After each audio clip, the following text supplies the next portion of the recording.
Oi! Hoje é resenha do conto Os Cavalinhos de Platiplanto, escrito por José J. Veiga, aqui da coletânea Antologia Escolar Teouro Contos Brasileiros, que está dentro do nosso projeto Contos do Meio-Dia, edição 2022. O meu primeiro contato com essas simpáticas criaturinhas deu-se quando eu era muito criança. O meu avô Rubem havia me prometido um cavalinho da sua fazenda, do chove-chuva, se eu deixasse lancetarem o meu pé, arruinado com uma estrepada no brinquedo de pique. Assim começa Os Cavalinhos de Platiplanto, escrito por José J. Veiga, que conta a história deste garoto que aprontou alguma, pintou o sete, como diziam antigamente. Na verdade, ele se feriu num dos brinquedos ali da fazenda onde morava e literalmente deve ter entrado alguma coisa no pé dele, sei lá, inchou. E eles falam que vão lancetar. Lancetar é tirar justamente um abscesso, né? Abrir um pouco a pele para meio que sair para fora a meleca. Bom, o que fale, né?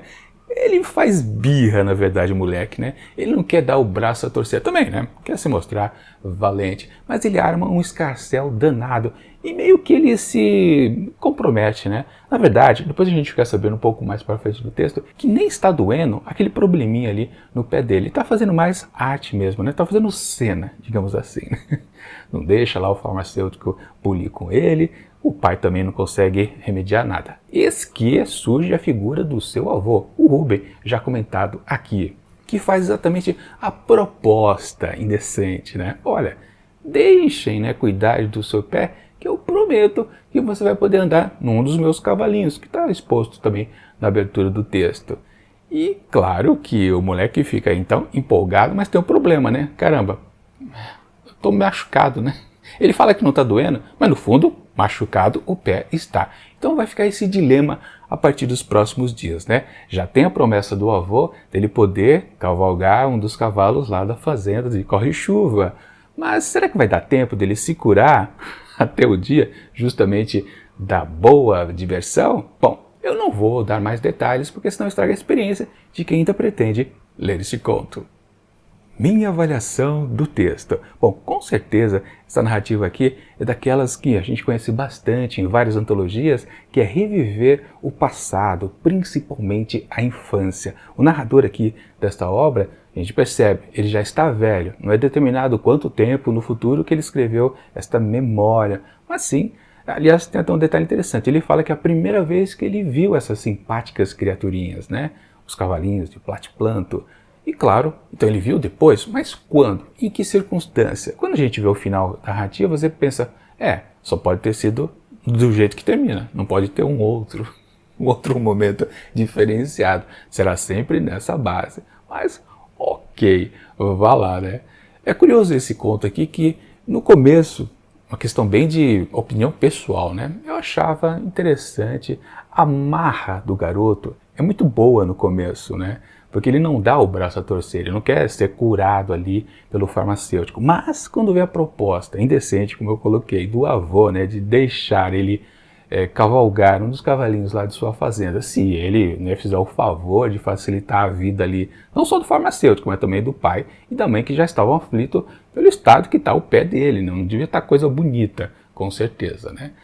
Você pensa, também pode acontecer algo de útil aqui para o desenvolvimento da narrativa, né? Mas essa marra inicial do garoto é uma coisa mais interessante, mais impactante de abertura. Porque depois, mesmo que haja uma certa boa reviravolta logo a seguir, mas para o desfecho da história você percebe que, caramba, eu acho que o Veiga perdeu uma boa oportunidade de contar uma narrativa interessante, mais densa com certeza. Ele faz um escape fantasioso que estraga bastante o clima inicial daquela manha da meninice, depois a reviravolta de um certo impacto, mas no final chega em algo que, caramba, perdeu dois bons momentos e não teve um fecho interessante, né? Que juntasse essas duas coisas, da marra, da reviravolta, enlaçasse tudo e criasse algo bom. Porque no final o texto parece um pouquinho desperdiçado, com certeza. O próprio nome do texto, né, Os Cavalinhos de Platiplanto, você pensa que vai acontecer algo muito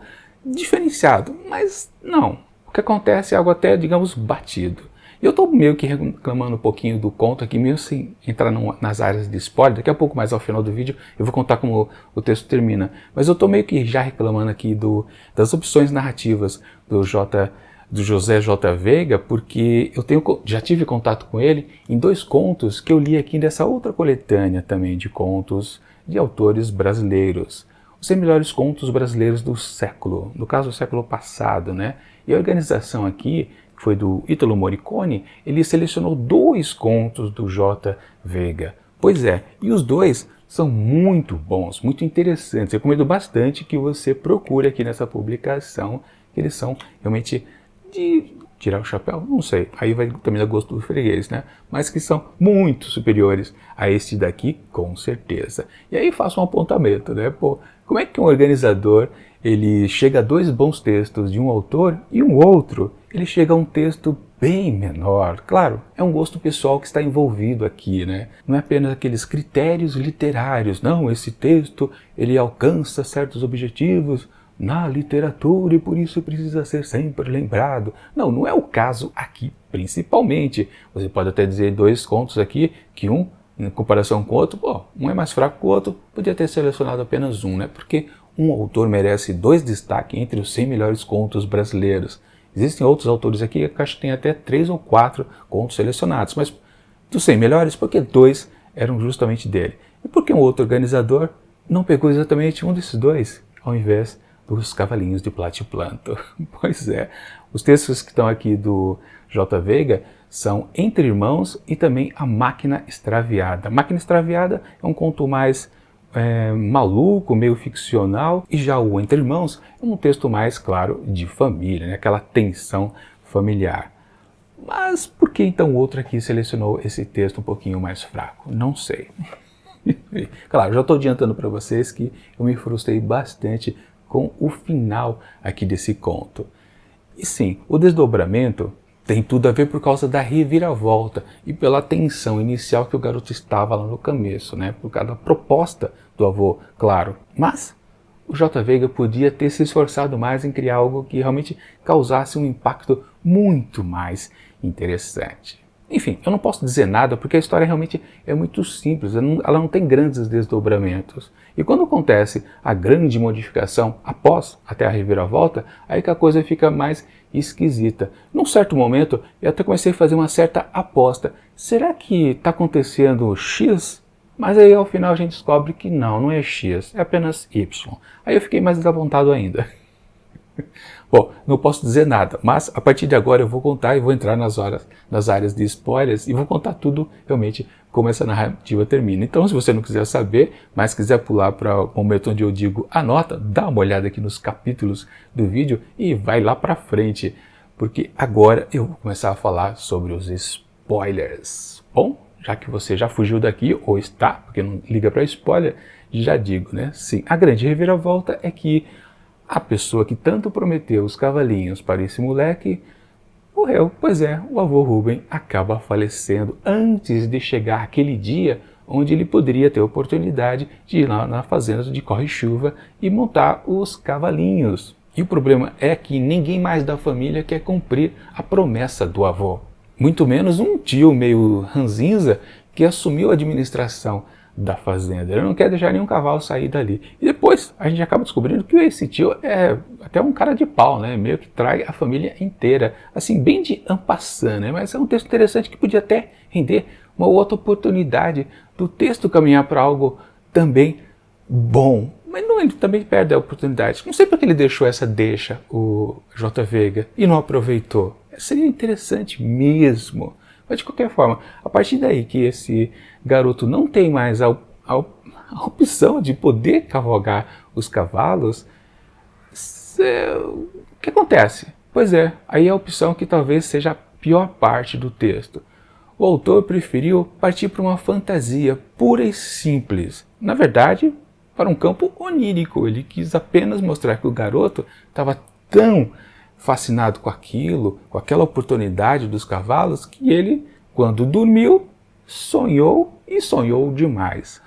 Basicamente, né, de uma hora para outra, né, a gente nem percebe que ele está dormindo, mas é isso que acontece. E a firmado ao final. Ele começa a ter umas certas passagens na história que, claro, já combinava antes. O texto todo, desde o começo, ele era muito episódico, mostrava cena aqui e cena acolá.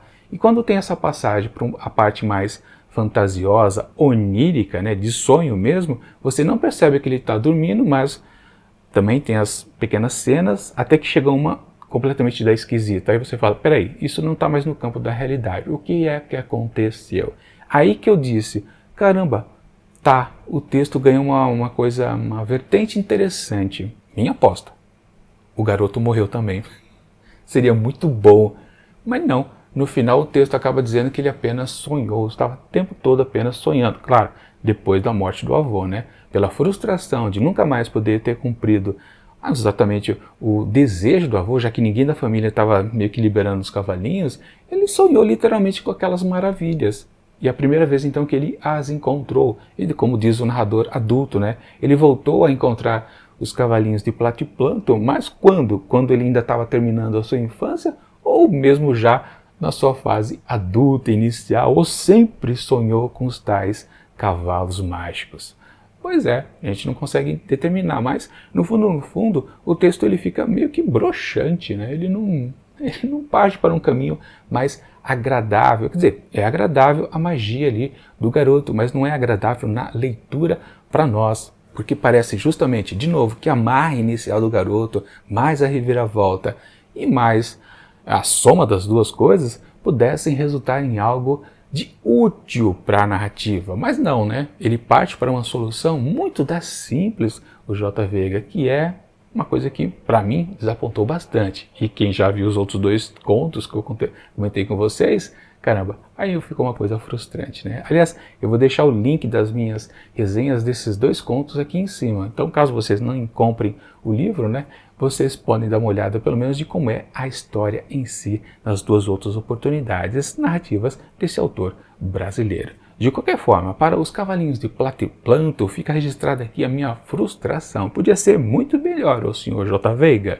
E, confirmando que eu não gostei e ainda fiquei frustrado, eu atribuo apenas para esse conto, Os Cavalinhos de Platyplanton, de José J. Veiga, apenas 2,5 asteriscos. É um texto que não é nem ruim, nem bom. É apenas mediano e completamente esquecível. Não dá para lembrar disso aqui nada, jamais. Daqui a pouco eu já me esqueci. Mas, para os outros dois contos que eu li lá no outro livro, claro, eu não lembro da história totalmente, mas sei que naquela oportunidade, há 5 anos, eu fui marcado por aquelas duas pequenas narrativas. Ou seja, eu fico com vontade de rever esses textos, porque eu sei que eles foram bons. Mas esse Cavalinhos de Platyplanton aqui, com certeza, eu nunca mais vou retornar a ele. Bom, fica a dica então para vocês comentarem aqui nos comentários do vídeo, né? Justamente isso, essas expectativas que você pode criar a respeito de um conto, né? Depois que você também já termina a leitura e fala, caramba, vou revê-lo ou não vou revê-lo daqui a um tempo? Será que sim? Será que não? Enfim, a gente continua então com a leitura aqui de mais um conto desta coletânea aqui, que talvez faça uma seleção mais ou menos em comparação com a outra, né? Temos a seguir Emboscada, de Herberto Salles. Não conheço esse autor, será novidade aqui para as minhas leituras. Bom, enquanto o próximo vídeo não chega, eu deixo aqui do lado dicas de outras resenhas que já aconteceram aqui dentro do projeto Contos do Meio Dia, edição 2022. E tchau!